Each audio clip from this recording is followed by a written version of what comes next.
안녕하세요. 베스트픽 기업 분석입니다.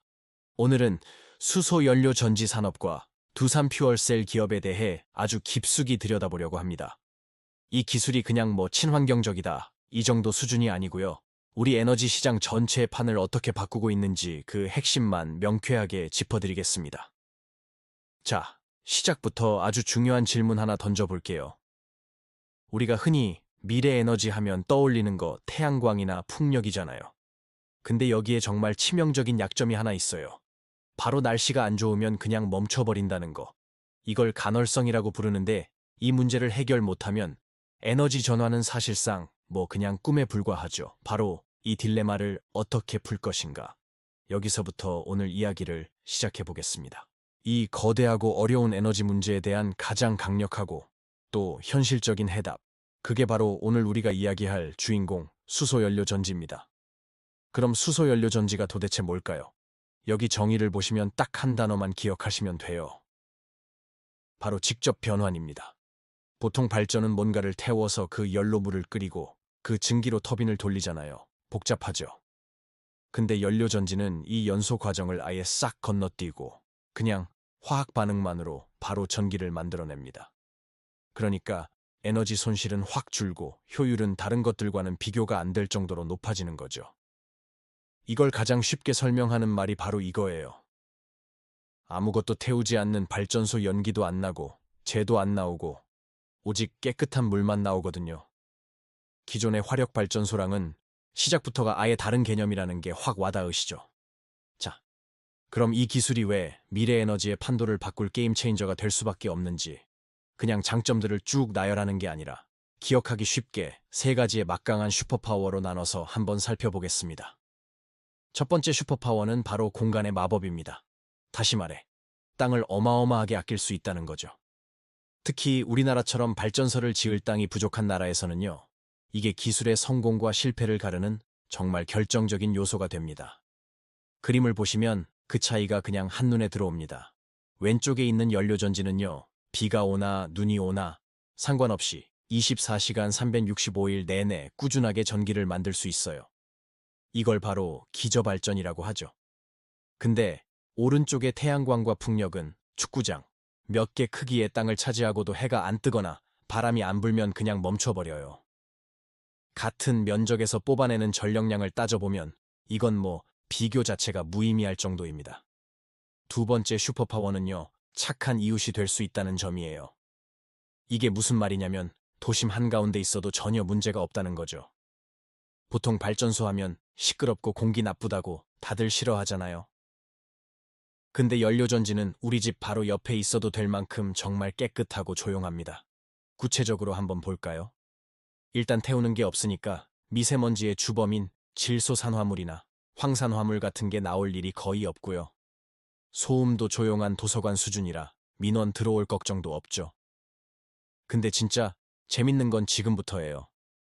발전을 하고 나면 뜨거운 열이 남는데 이걸 그냥 버리는 게 아니에요. 주변 아파트에 난방용 온수로 공급하거나 근처 스마트팜에 팔아서 전기를 판 돈 외에 추가 수익, 그러니까 부가 수익까지 만들어낸다는 겁니다. 정말 똑똑하죠? 자, 마지막 세 번째 슈퍼파워입니다. 이건 발전소 하나를 넘어서서 우리나라 전체의 에너지 시스템을 튼튼하게 만드는 전력망의 수호자 역할이에요. 여기서 키워드는 부하추종이라는 능력입니다. 말이 좀 어렵죠? 쉽게 말해서 우리가 전기를 갑자기 많이 쓰면 발전량을 바로 늘려주고 덜 쓰면 같이 줄여주는 아주 스마트한 조절 능력이에요. 꼭 심장박동이 불안정할 때 옆에서 딱 잡아주는 페이스메이커 같다고 할까요? 전력망 전체가 흔들리지 않게 꽉 잡아주는 거죠. 덕분에 갑자기 도시 전체가 정전되는 그런 블랙아웃을 막을 수 있고요. 또 수조 원씩 들여서 송전탑을 더 짓지 않아도 되는 겁니다. 자, 지금까지 연료전지가 얼마나 대단한 힘을 가졌는지 보셨죠?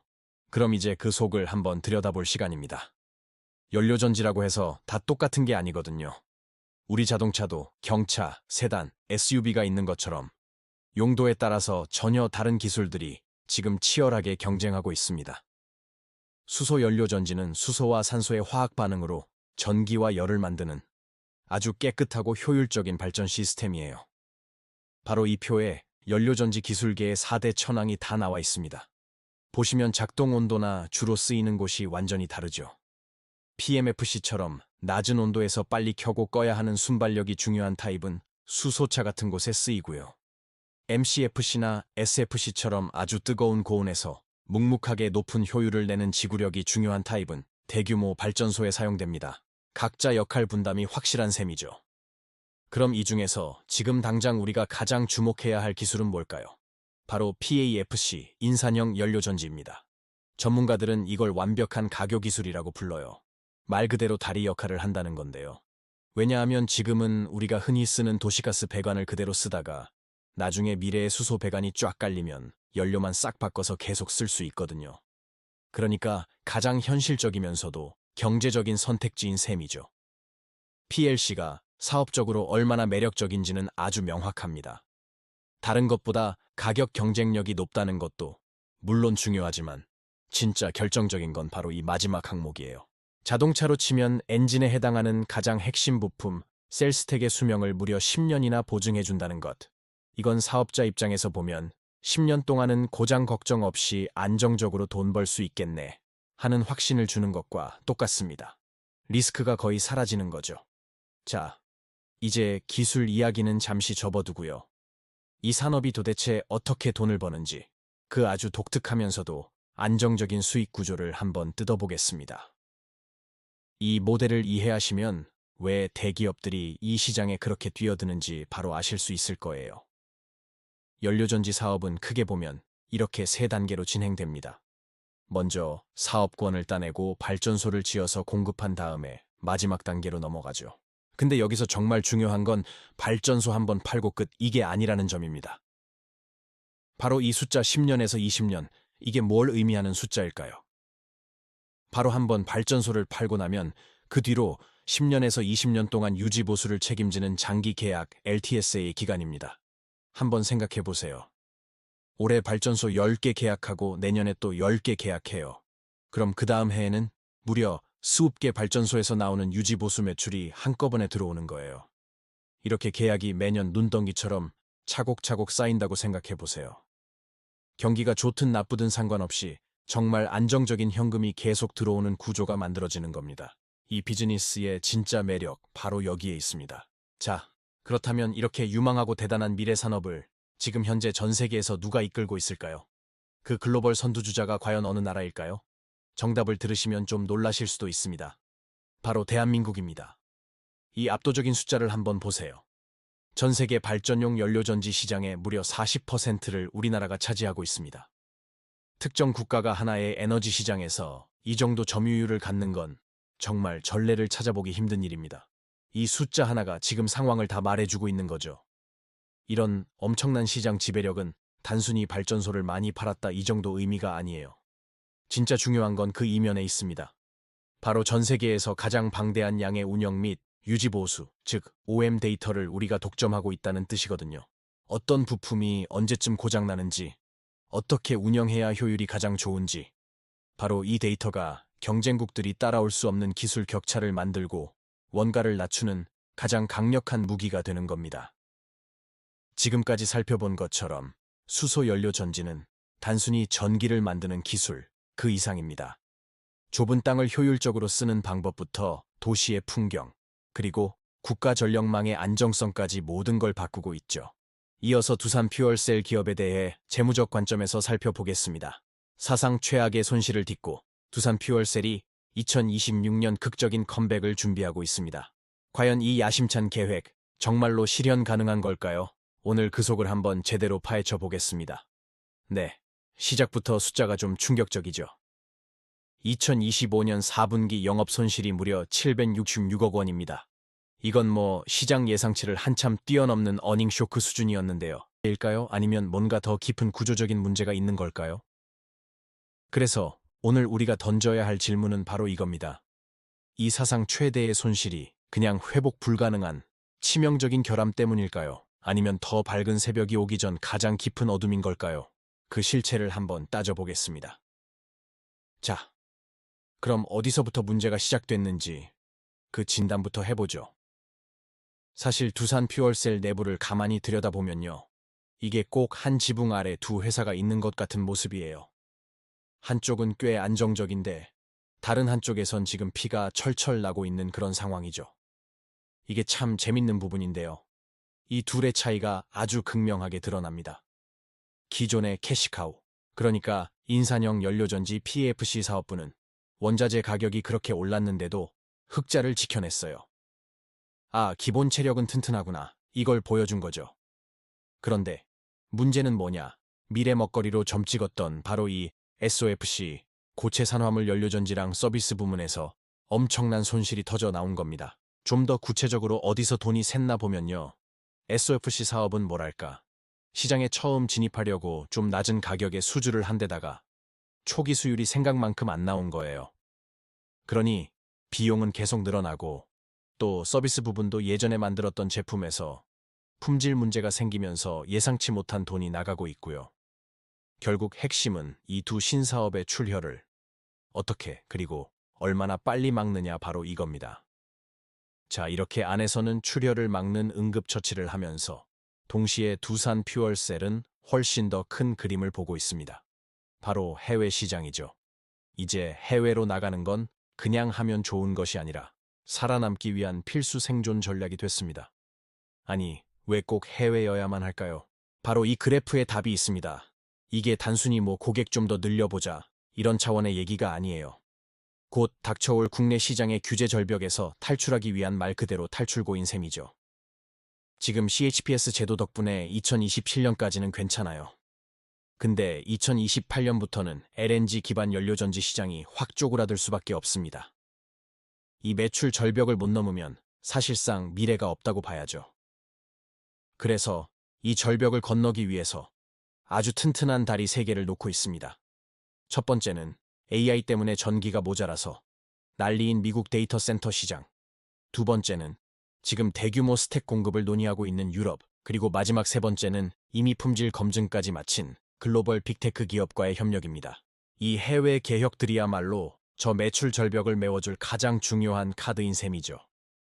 그런데 이런 글로벌 전략이 그냥 말로만 되는 게 아니잖아요. 이걸 가능하게 하는 진짜 핵심 무기가 있습니다. 바로 경쟁사와는 완전히 다른 금속 지지형 SOFC라는 기술입니다.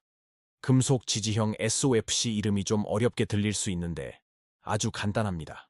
기존에는 금속 지지형 SOFC 깨지기 쉬운 세라믹을 썼는데 이걸 튼튼한 금속으로 바꾼 거예요. 근데 이 작은 변화가 정말 어마어마한 경쟁력의 차이를 만들어냅니다. 가장 큰 장점, 딱 2가지만 기억하시면 됩니다. 첫째, 내구성. 둘째, 빠른 시동과 정지. 금속이니까 당연히 훨씬 튼튼하고요. 필요할 때 빨리 껐다 켰다 할 수 있다는 거죠. 이게 왜 그렇게 중요하냐고요? 바로 이겁니다. 이게 데이터 센터 시장을 뚫는 비장의 무기인 이유죠. 데이터 센터는 24시간 내내 전력 사용량이 계속 바뀌잖아요. 그럴 때 이 기업의 금속 SFC는 경쟁사의 세라믹 제품보다 훨씬 빨리 켜지고 부하 변동에 바로바로 대응하고 또 더 오래 버팁니다. 이게 뭘 의미하겠어요? 결국 에너지 낭비는 줄이고 전체 운영 비용, 즉 TCO를 확 낮춰준다는 거죠. 고객 입장에선 이게 다 돈이거든요. 자, 지금까지 문제점이 뭐였는지, 그걸 풀 해법은 뭔지, 그리고 핵심 기술은 어떤 건지 다 살펴봤습니다. 이제 이 퍼즐 조각들을 다 맞춰서 2026년 흑자 전환이라는 큰 그림, 구체적인 로드맵을 한번 그려보겠습니다. 2026년 정말 극적인 변화가 예고되어 있습니다. 그동안 미뤄졌던 국내 물량에다가 새로운 해외 계약까지 더해주면서 수주량이 무려 200메가와트를 넘어설 걸로 보여요. 이 정도면 공장을 거의 풀가동해야 하는 수준이거든요. 그럼 어떻게 되겠어요? 매출이 늘어나는 것보다 이익이 훨씬 더 가파르게 늘어나는 아주 강력한 운영 레버리지 효과를 기대해 볼 수 있는 거죠. 그럼 시장은 뭘 보고 아, 진짜 발라졌구나 하고 믿어줄까요? 그 시점들이 아주 명확합니다. 먼저 2026년 1분기 미국에서 대형 프로젝트 수주 소식이 터져져야 하고요. 상반기 안에는 외부 기관에서 이 기술 진짜 좋다, 수율도 잡혔다고 공식 인증을 해줘야 합니다. 그리고 연말에는 실제 숫자로 흑자 전환을 딱 증명해 보이는 거죠. 이게 베스트 시나리오입니다. 이 계획대로만 된다면 재무제표는 이렇게 바뀝니다. 2025년에 706억 원 영업 손실에서 2026년에는 11억 원 흑자로 정말 드라마틱한 턴어라운드죠. 그리고 2027년에는 이익 규모가 500억 원대로 훌쩍 뛰면서 이제 본격적인 성장 스토리를 써 내려가게 되는 겁니다. 자, 지금까지 길게 설명한 내용을 만약 제가 최고 경영진이라면 투자심의위원회에서 어떻게 보고할까? 그런 관점으로 딱 3가지 핵심 근거로 요약해 보겠습니다. 우리가 2026년 턴어라운드를 확신하는 이유입니다. 첫째, 2026년의 수주 슈퍼사이클입니다. 밀려드는 주문이 공장 가동률을 최대로 끌어올려서 수익성을 극대화할 겁니다. 둘째, 글로벌 리스크 분산, 해외 계약이 확정되면 변덕스러운 국내 시장만 바라보지 않아도 되고 훨씬 안정적인 수익 구조를 갖게 되겠죠. 마지막 셋째는 기술 검증 완료입니다. 우리 금속 SFC 기술이 최고라는 게 공식적으로 입증되면 2027년부터는 마진이 훨씬 높은 스택 판매라는 새로운 시장의 문을 열게 될 겁니다. 물론 장밋빛 미래만 있는 건 아닙니다. 분명히 리스크가 있죠. 그래서 경영진은 시장의 신뢰를 얻기 위해 2026년 상반기까지 이 3가지 목표는 반드시 해내야 합니다. 상징적인 비국 계약을 따내고 SOFC 수율과 내구성 검증을 끝내고 그리고 서비스 부문에서 터질지 모르는 잠재적인 부실을 완전히 정리해서 재무적인 불확실성을 싹 걷어내는 것.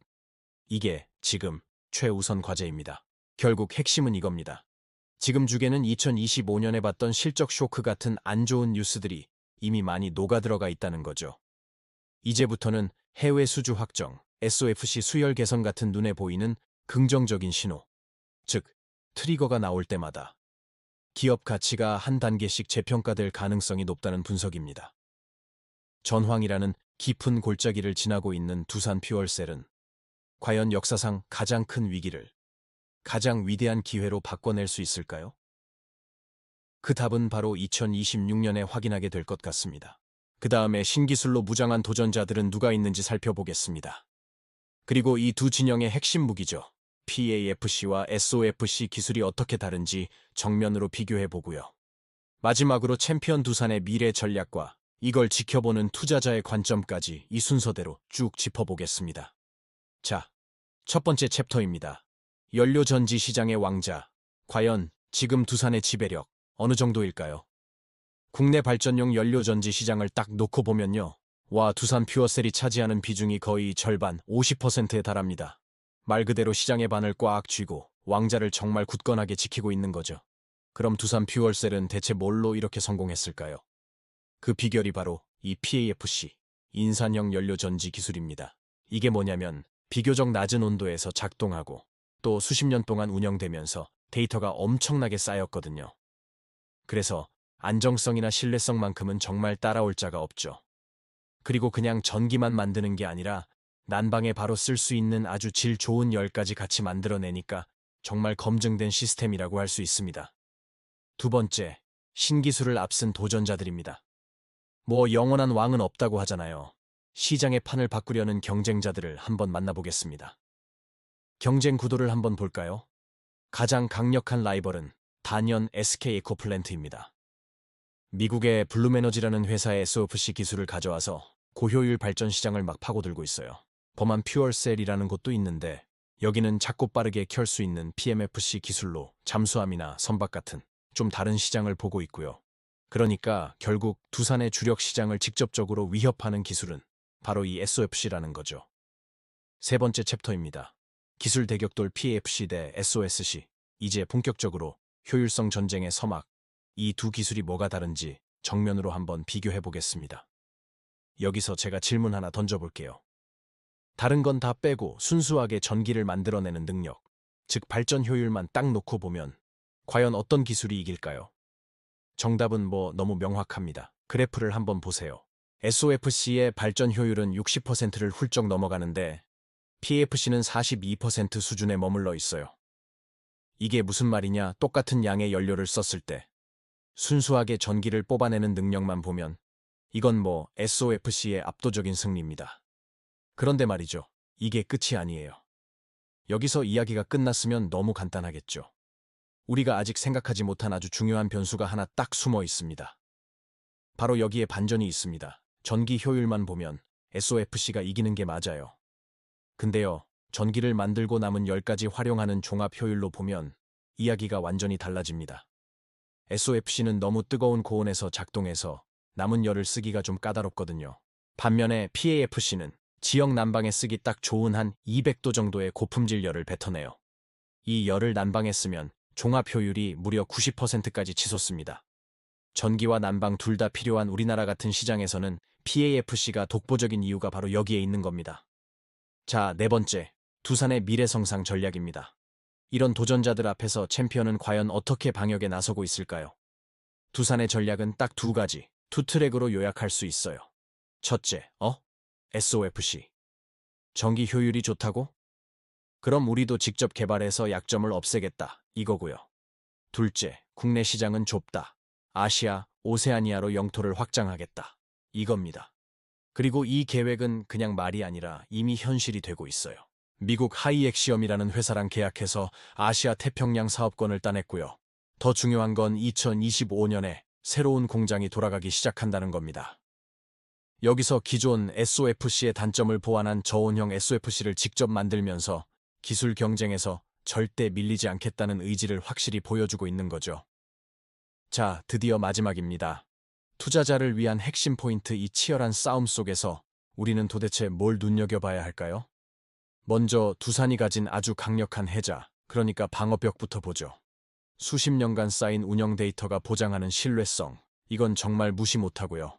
PAFC 기술로 국내 지역 난방 시장을 꽉 쥐고 있는 독점적 지위, 그리고 전국에 짝 깔린 촘촘한 서비스망, 이 세 가지는 후발주자들이 단기간에 따라오기 정말 힘든 핵심 경쟁력입니다. 물론 리스크도 정확히 봐야 합니다. 순수하게 정의만 필요한 시장에서는 효율이 좀 떨어지고요. 백금 같은 비싼 재료를 써야 해서 원가가 높다는 점, 그리고 국내 시장에 너무 의존하고 있다는 건 분명한 약점이죠. 특히 지금 새 공장에 투자를 많이 하고 있으니까 단기적으로 수익성이 좀 안 좋을 수 있다는 점도 지켜봐야 합니다. 결국 이 모든 걸 한 문장으로 요약하면 이렇습니다. 두산 퓨얼셀이 내수용 기업이라는 꼬리표를 떼고 제대로 된 가치평가를 받으려면 해외 시장에서 얼마나 성공적으로 계약을 따내느냐, 바로 여기에 가장 중요한 관전 포인트가 달려있다고 볼 수 있습니다. 정말 기술이 빠르게 바뀌는 기술 대격변의 시대입니다. 기존의 강자 두산 퓨얼셀은 신기술로 무장한 도전자들을 물리치고 과연 자신의 왕자를 굳건히 지켜낼 수 있을까요? 앞으로의 행보를 계속 지켜봐야 할 이유가 바로 여기에 있습니다.